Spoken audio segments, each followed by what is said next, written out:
right. So welcome to Raw Talk, mate. Tell us about your car here.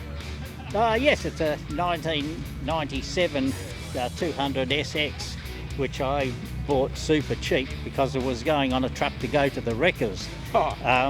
There was nothing, as you see the car, everything was wrecked. It was hail damaged. It was badly treated by a family who never washed it, cleaned it. When I picked it up, it was hail damaged. And it was out in the front yard, and there's grass and everything growing around it. And a friend of mine asked me whether I'd store it at my place until the guy come and picked it up to take to the wreckers. Yeah. And how much do you want for it? He says, well, you can have it if you like. He says, no, I'll give you $50. And after that, I just put it in the shed and tore it to bits, tore it right down so there was nothing left on it, and just started rebuilding it. And I had to do all the interior again, so we've got... I wouldn't think so. You've done a good job. Yeah, so I sort of went a bit retro with the colour and everything like that in it.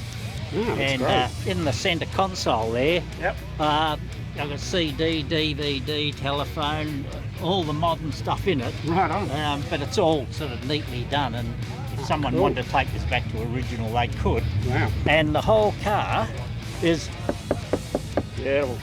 so it's all full of Dynamat. The original motor, so I virtually haven't done anything in there bar just clean it up. Yeah. Yeah, sort of a bit of the Wow. old wiring at the back there. So, Yeah, no, that's great. but I just sort of left it like it is. So Yeah. if someone wants to buy it, they've got It's ready. a nice sort of a motor, at least as a base to work from. Oh, beautiful. All right, thanks for that one. There you go. Hey, thanks for watching Raw Talk. So hit the like button, subscribe as well, follow us along on Facebook even for all updates on what's coming up. And if you haven't already checked it out, see our Hall of Fame, all the good cars there with owners describing what they got. Bloody brilliant.